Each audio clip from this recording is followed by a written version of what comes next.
They laughed when I touched the cracked mirror in the hallway, whispering that I could never afford what they wore so carelessly. My sister-in-law's diamond pendant glittered under the chandelier, a symbol of my supposed poverty. What no one knew was that the pendant's shine was wrong. I had seen enough to recognize glass. I stayed silent, recording every detail, every smirk, every word. They believed silence meant weakness. But silence was my weapon. When the lilac box I kept hidden finally opened, it would not only expose their lies, it would change who the real imposter was. The party was dressed in silver and white, every table lined with glass trays that threw reflections into the ceiling. Phones were everywhere. Someone had set up a ring light in the corner because, of course, the night wasn't only for family, it was for the audience. Kendra thrived under that kind of glow. She stood at the center, laughing loudly, letting her pendant catch the artificial light so it flared like a tiny sun. Family tradition, she declared into the phone she held, her live stream pushing the words out to a few thousand strangers. This necklace has been in our bloodline for generations. Only women who truly carry value get to wear it. Her eyes flicked at me like the camera was only half her weapon. I kept my smile fixed, though I felt the burn beneath it. The comments rolled across the screen, some admiring the piece, some teasing, but then she added, "Of course, not everyone can afford such things. Some of us have to learn to live with simplicity." Laughter bubbled from relatives too polite to call her cruel. The words didn't surprise me. Kendra's insults rarely wore disguises. But the way the live stream audience laughed along added a new layer. My humiliation had gone digital, permanent. I turned slightly, catching the reflection in the cracked mirror near the hallway. The fracture ran like lightning across the glass, breaking my face into shards. The pendant shimmered there too, but the shimmer was wrong. I'd trained myself to notice such details long ago: light that refused to bend, edges too sharp, sparkles too eager. Diamonds didn't scream their beauty, they whispered. What she wore screamed. The live stream chat caught none of it. They threw heart emojis and laughing faces while my sister-in-law basked. I leaned against the wall, phone in hand, fingers resting casually on the screen. Without a word, I typed a comment. Anonymous, untraceable to me.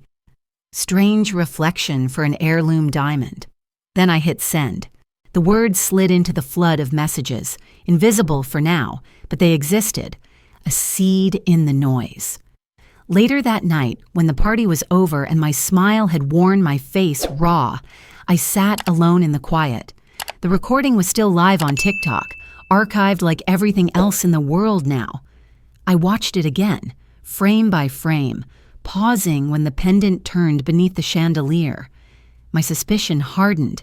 The piece was not only fake, it was identical to one circulating on another trending video, an exposé of counterfeit jewelry being sold as vintage luxury. Same cut, same awkward fire, even the same tiny bubble in the glass at the edge. The discovery should have satisfied me, but it didn't. The insult still echoed, her voice overlapping with the digital cheer of strangers. Some of us have to live with simplicity. It wasn't just a jab. It was a declaration of war spoken to an audience that believed her. And I knew what that meant. Silence was no longer just protection. Silence was a weapon. I opened a hidden folder on my laptop, one I hadn't touched in years. Inside were files from my old work, consulting for a startup that had built an NFT-backed system for gemstone verification. We had created digital fingerprints for jewels, encoding microscopic imperfections into immutable records on the blockchain. Every diamond that passed through our lab left behind a trail of proof that couldn't be erased. I hadn't thought about it in years, not since I'd left that world, but the tools were still mine. And now, so was this fight. Scrolling through the database, I searched the old entries. My eyes skimmed across reports, serial numbers, microscopic photos. Then I stopped. There it was. The original record for my mother-in-law's necklace, filed years ago before it mysteriously changed hands. The true diamond's fingerprint was preserved, every facet documented in a certificate that could outlive all of us. My breath caught. Kendra could flaunt glass all she wanted, but the truth was carved into code no influencer could erase. I downloaded the digital certificate and held it on my screen. The contrast between her glittering lie and the silent strength of this file made me laugh. Not loudly, but with a quiet certainty. She thought the internet was her stage, that a live stream could make fiction fact. She didn't know the same stage could be turned against her, that I knew its back doors better than she imagined. As I shut my laptop, the house dark around me, the fractured mirror caught a final glint of moonlight. My face was still split by its line, but my eyes looked different now. Not desperate, not small, focused. In the stillness, I whispered to myself, silence isn't weakness. Silence is strategy. The certificate waited, proof anchored in code, untouchable. And when I chose to reveal it, the stage she built to humiliate me would become the stage where she was undone. The morning after the party, my phone was a graveyard of messages. Group chats buzzing with photos from the night, cousins tagging each other in clips, relatives dotting the conversation with laughing emojis. Kendra had already clipped her own live stream into bite-sized reels, captions gleaming with hashtags, family tradition, luxury heirloom, real diamonds only. She was basking in the glow of her invented spotlight. I stayed quiet. I added the occasional polite emoji in the family thread, a smile here, a heart there. I even sent a thank you for hosting, as though my humiliation had never reached me. The more I acted small, the bigger she grew. That was the game. I knew it, and so did the readers watching from my side. They could see the tension coiling even if Kendra believed she had won. Her confidence inflated quickly. By midday, she had typed in the group chat, "Avery looked so plain last night, didn't she? I almost wanted to lend her something, but she wouldn't know how to wear it anyway." Another cousin dropped a laughing face. My fingers hovered over the screen. Then I tapped a heart to her message. "Let her think I was weak. The rope was longer when you gave it slack." By the evening, I was at my desk, scrolling through reports. My inbox pinged. The subject line froze me. Forgery confirmed.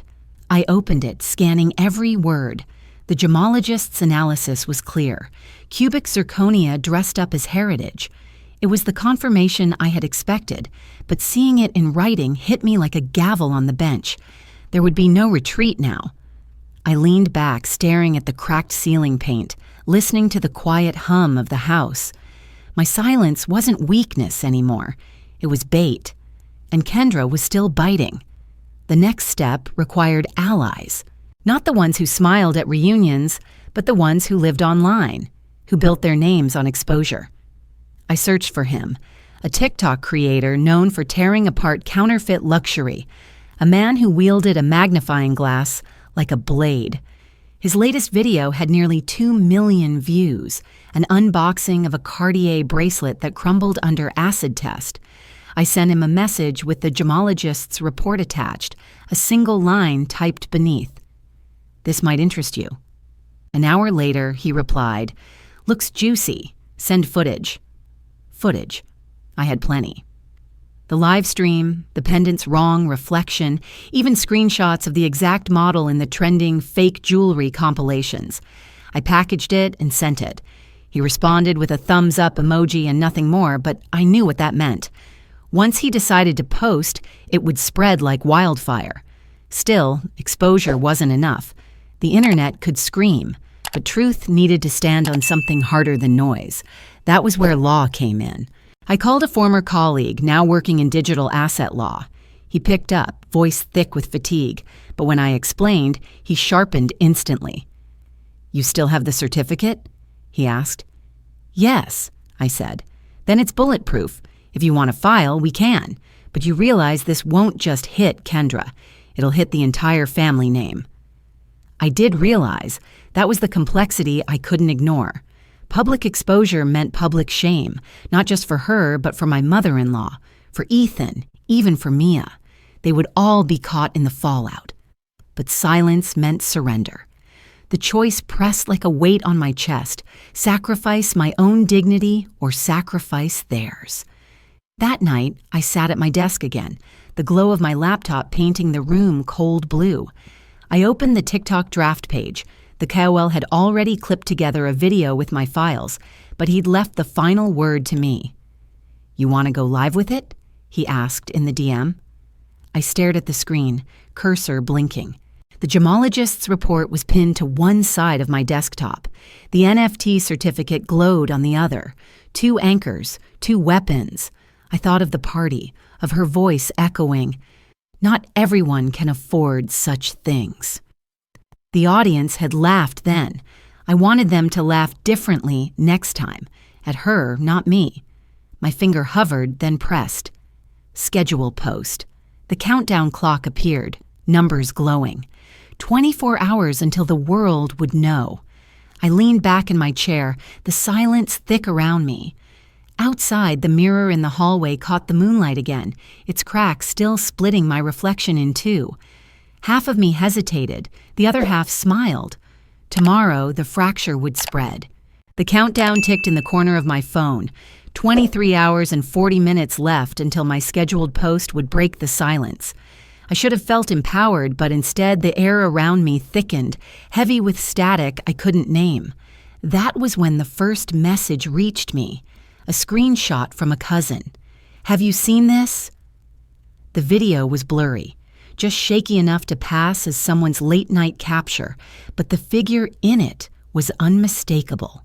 Me, my voice, my laugh, my hand holding up a necklace that gleamed under bright lights. "Real diamonds," the voice said, "worth more than any of them could dream of." Only I had never spoken those words. I had never held that necklace. I replayed it, slow motion, frame by frame. My mouth moved almost right, but not exactly. My eyes blinked a half-beat too late. I knew the signs. Deep fake. Someone had stitched together my face and voice to build a lie, then sent it circulating. By the time I opened Telegram, the video was already crawling through group chats, especially one locked channel where relatives swapped gossip like currency. The caption above it read, "So this is who married into the family, a fraud bragging about fake diamonds." The rage that lit inside me was colder than fire. I thought back, rewinding years, to the day before my wedding. I remembered the subtle shift then, the sideways glances, the way whispers started just before I walked down the aisle. Now I saw it for what it was. The swap hadn't happened after. It had happened before. The heirloom had been exchanged for glass, not by accident, but by design, time to seed the idea that I was a gold digger, marrying into something I couldn't possibly deserve. The revelation hit with the precision of a scalpel. I wasn't just fighting Kendra's insults. I was entangled in a plan years in the making, and every thread of it painted me as the villain. My phone buzzed again, louder this time. Notifications stacked on top of each other. A new hashtag was climbing. Gold Digger Avery. I clicked into it and saw my face copied. Memed, my name turned into a punchline. Married for money. Fake diamonds, fake life. Strangers passed judgment in 30-second clips, laughing at a caricature I didn't create. The scheduled post, still ticking in the background, felt suddenly fragile. Proof meant nothing if enough people believed the lie first, and they were starting to believe. At dinner that night, Ethan kept his eyes on his plate, his fork dragging lines through mashed potatoes he didn't eat. I wanted to tell him everything. The deep fake, the Telegram groups, the hashtag climbing faster than wildfire. But when I opened my mouth, he only said, "Maybe it's better if we don't fight this in public. Mom thinks." He cut himself off, but I heard it. Mom thinks. My chest hollowed. He wasn't neutral. He wasn't mine. He was orbiting someone else's gravity, caught between loyalty and shame. And in that moment, I realized who had been moving the strings all along.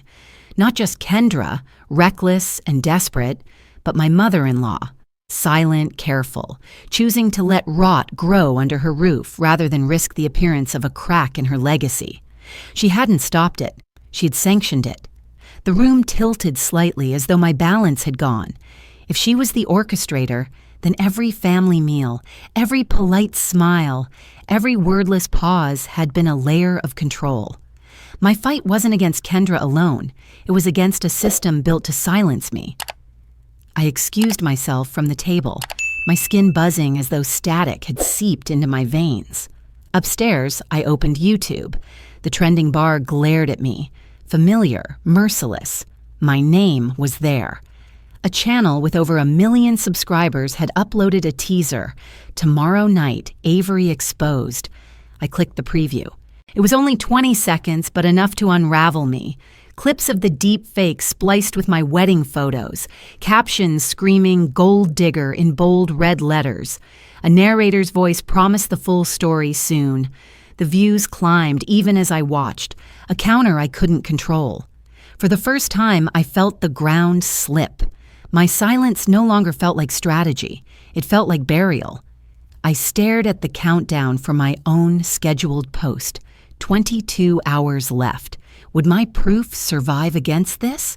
Or would the lie finish me before the truth had its turn? My reflection in the cracked hallway mirror stared back, eyes split by the fracture. Two halves of the same woman. One who still believed silence could be power, and one who saw it turning into chains. Tomorrow, the world would choose which half I was. The night before the YouTube video was set to drop, I sat with my laptop glowing against the darkness. The hashtag calling me a gold digger was climbing relentlessly. The countdown on my scheduled post ticked lower, but I knew it wouldn't be enough. Proof sitting idle in my drafts was just another form of silence, and silence had already been weaponized against me. It was time to ignite. I pulled up the blockchain registry. Line by line, the data stared back at me. Microscopic fingerprints, coded imperfections that no forgery could mimic. The heirloom necklace, filed years ago in its true form, was there in black and white. The current piece, Kendra's glittering lie, did not match. It had once been listed in a failed auction, an item noted as unsold imitation, market value negligible. That detail alone was enough to burn down the myth. The first domino. I reached for my phone and dialed a number I hadn't used in years. When the voice answered, sharp and tired but still familiar, my throat tightened. "It's me," I said. There was a pause, then laughter. "Avery. God, it's been forever. I heard the noise online. I figured you'd call." She was an old friend from college, now an investigative journalist who specialized in consumer fraud. She had once taught me how to read a balance sheet like a confession. Now she was offering me a lifeline. "If you want to go public," she said, "I'll back you, but it's going to get messy." "I'm already living in the mess," I replied. We coordinated for hours, plotting angles, verifying documents, building a story no algorithm could distort. By dawn, the plan was ready. That evening, as the YouTube video began to gather traction, I went live. My hands trembled, but my voice did not. The screen lit up, thousands of viewers pouring in. I held the pendant up, its shine catching the ring light. "For everyone who's been asking about this heirloom," I began, "here's what the blockchain says." I shared my screen, scrolling through the immutable certificate, the original diamond's ID, and the record of the fake's failed auction. Comments erupted in disbelief, some mocking, some stunned. The flood of gold digger Avery slowed, stuttered, then faltered. But I wasn't finished. I lifted a lilac box into view and opened it to reveal 2 lab-grown diamonds, modest in size but gleaming with certified reports beside them. "These are for my niece, Mia. Along with them comes a trust fund. Transparent, verifiable, built for her future. She'll never have to lie about what she wears." The chat exploded. Hearts, applause emojis, hashtags shifting in real time. Justice for Avery. Within minutes, the view count climbed past 500,000. My hands shook as I closed the lid of the box, but this time it wasn't fear, it was release. Kendra's silence was louder than anything I could have said. By morning, the dominoes were falling fast. Major outlets picked up the story. Headlines sharp: fake heirlooms, real lies, blockchain exposes family fraud. The TikTok KOL who had helped me dropped his own video, linking the blockchain report. It went viral in less than an hour. Kendra's debts spilled into daylight. Pawn receipts, unpaid credit cards, years of desperation masked in designer bags. The same cousins who had laughed at me now quietly left the group chat, leaving her messages unanswered. Ethan sat across from me that night, his face drawn. He stared at the table, then at me, then back at the table again. Finally, he whispered, "I need to tell you something." The words spilled out, halting and broken. He had co-signed Kendra's loan years ago, believing it would be temporary, believing she would repay. Instead, the weight of it had grown, and his silence had grown with it. "I thought I was protecting the family," he said. "I thought if I kept it quiet, it wouldn't touch you." His confession was a blade turned inward. Betrayal not by malice, but by weakness, and it hurt all the same. For a long moment, I said nothing. The victory I had carved felt hollow, sharp edges cutting even as they glimmered. I had proof, I had justice, but the people closest to me were fractured. The family wasn't a house anymore, it was rubble. I stood walking to the cracked hallway mirror once again. My reflection stared back, divided by the fracture line. Half of me looked triumphant. The other half looked like a stranger. "Did I just burn down a family to prove the truth?" I whispered to the glass. The mirror offered no answer, only the cold certainty of my own divided face. The morning after my live stream, the world had already rewritten my family's name. Headlines screeched across every platform.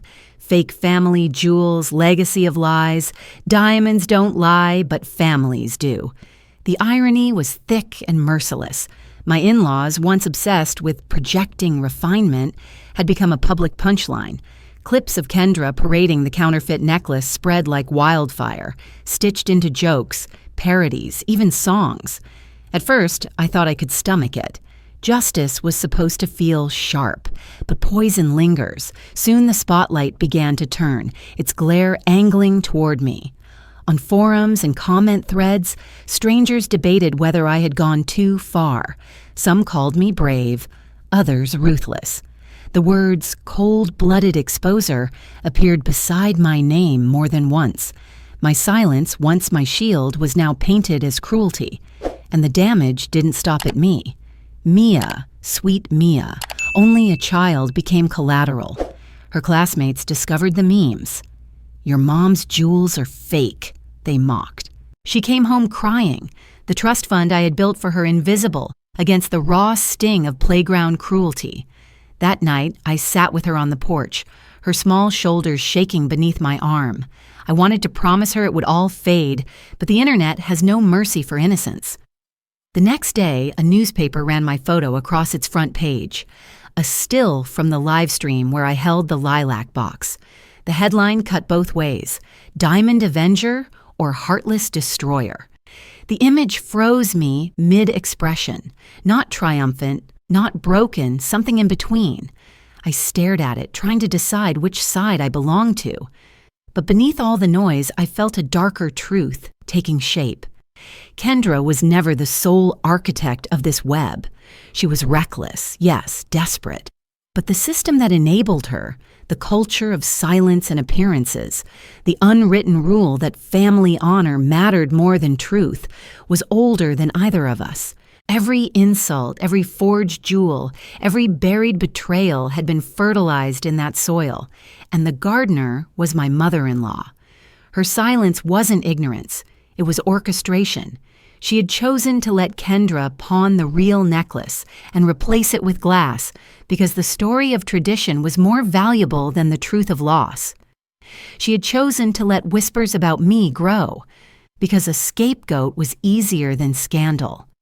She was the puppet master who believed the family's image could survive any rot so long as it looked polished. Ethan sat with me that evening, the weight of exhaustion pulling down his shoulders. He reached for my hand, then let it go. before our fingers touched. "Avery," he said, voice trembling, "please stop this. Let it go, for the family's sake." I stared at him, unable to speak at first. "For the family's sake?" I repeated, tasting the bitterness in the words. "For her sake, you mean?" He shook his head, but his silence was answer enough.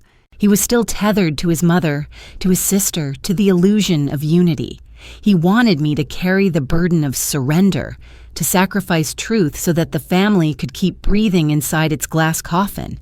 The betrayal cut deeper than any headline, not because he hated me, but because he loved them more than he loved the truth. That night, I stood once more before the fractured mirror in the hallway. Its crack had widened slightly, or maybe it was only my imagination, but it split my reflection into two women who no longer recognized each other. In my palm, I held the blockchain certificate, the fingerprint of the real diamond. Proof, power, truth, all condensed into one file. My fingers tightened around it until my knuckles ached. I could end it now, expose not just Kendra, but the entire system that protected her. Or I could step back, surrender the fight, and let the illusion continue to shield the people who had wounded me. The mirror watched as I weighed the choice. Justice or family, integrity or peace. My reflection shimmered with both answers, neither whole. And in the silence of that hallway, I realized sometimes the cruelest betrayals are not shouted, but whispered by the people who ask you to love them anyway. The night was heavy with silence, the kind that presses on the skin like a second weight. I sat alone in the living room, the blockchain certificate still open on my laptop, its lines of code glowing like constellations in the dark. Every path ahead of me felt jagged. If I kept pushing, if I continued to expose every lie and betrayal, the family would collapse completely, reduced to ash under the scrutiny of the world. If I stopped, the lies would remain, calcified into tradition, crushing me beneath their weight forever. Both choices were prisons, but there was something I hadn't considered before, something outside the binary of destruction or surrender, a third path. The thought crept in as softly as a whisper. What if I rewrote the game instead of playing it? I spent the next hours sketching outlines, the same way I once designed business models, columns of accountability, rows of transparency, entries of consequence. By morning, I had built it, a charter, a document that demanded truth where silence had lived. I called it the Family Transparency Charter. Every asset, every heirloom, every inheritance would be logged and verified on the blockchain, immune to manipulation, visible to every member. No more whispered lies, no more counterfeit legacies. It was not vengeance, it was structure. And structure, unlike silence, could last. When I brought it to Ethan, his eyes widened with something between fear and awe. "You're asking them to sign away their secrets," he whispered. "I'm asking them to prove they deserve a future," I said. That evening, I gathered them all in the dining room. The same chandelier that had once lit my humiliation now burned above us with clinical brightness. The table was lined with papers, my charter, notarized and binding. I stood at the head, no longer waiting for permission to speak. "This is the only way forward," I said. My voice didn't waver. "If you want to hold on to the family's name, if you want to rebuild what's been shattered, then every one of you must sign. Every account, every heirloom, every debt, logged and made transparent. The world already knows the truth. Either you prove you can be honest or you lose what little honor you have left." Kendra's face twisted, her mouth opening in protest, but I raised a hand. "This isn't about punishing you. It's about saving Mia. If she grows up in this cycle of lies, she'll inherit nothing but shame." My mother-in-law sat rigid, her lips pressed thin. For the first time, she looked older, fragile even, as though the armor of silence she had carried for decades was cracking under its own weight. "And if we refuse," she asked quietly, "then the charter goes public," I said. every document, every record, every pawn ticket. The press will write the final chapter of this family without mercy. Sign it or surrender everything." The room was still, every breath a negotiation. Finally, Ethan reached for the pen. His signature spread across the page like a surrender, or perhaps a rebirth. Kendra followed, her hand shaking, the ink blotting where her tears fell. At last, my mother-in-law lifted the pen, and when she signed, it was with the resignation of a queen abdicating her throne. The charter was real now, inked and immutable. A new reality had been born. The next weeks unfolded like a slow storm clearing. Every asset was uploaded to the blockchain, the house deeds, the trust funds, even the tarnished jewelry boxes that had once been cloaked in myth. Transparency stripped away the illusions that had suffocated us. There were no more heirlooms to parade, no more whispered boasts, just facts, clean, cold, undeniable. Kendra began attending financial counseling sessions, her debts mapped out like constellations finally charted. She resented it at first, but structure has a way of softening chaos, and in time, she began to breathe easier under its rules. Ethan grew distant from his mother, not out of cruelty, but out of a newfound strength. He began making choices without seeking her approval, small at first, then larger. And my mother-in-law, the woman who had once ruled with silence, stood before the family and spoke words I never expected. "I was wrong. I should have told the truth. I am sorry." The apology was late and perhaps shallow, but it was more than silence. As for Mia, I made sure she saw the new ledger. I showed her how every number had meaning, how truth could be proven, not just told. I opened the trust fund I had built for her, the diamonds safe inside, their certificates etched forever into the chain. On the cover page, I left a message. "True wealth isn't worn, it's proven." The phrase would outlast me, outlast them all. In time, the noise online faded. Hashtags moved on to new scandals. The family's reputation never fully recovered, but it didn't matter. What replaced it was sturdier than reputation. It was truth. One evening, months later, I walked through the hallway where the old cracked mirror had hung. It was gone now, replaced with a new one, whole, unbroken. My reflection stared back at me, not fractured, not doubled, just me. For the first time, I didn't see weakness or triumph. I saw peace.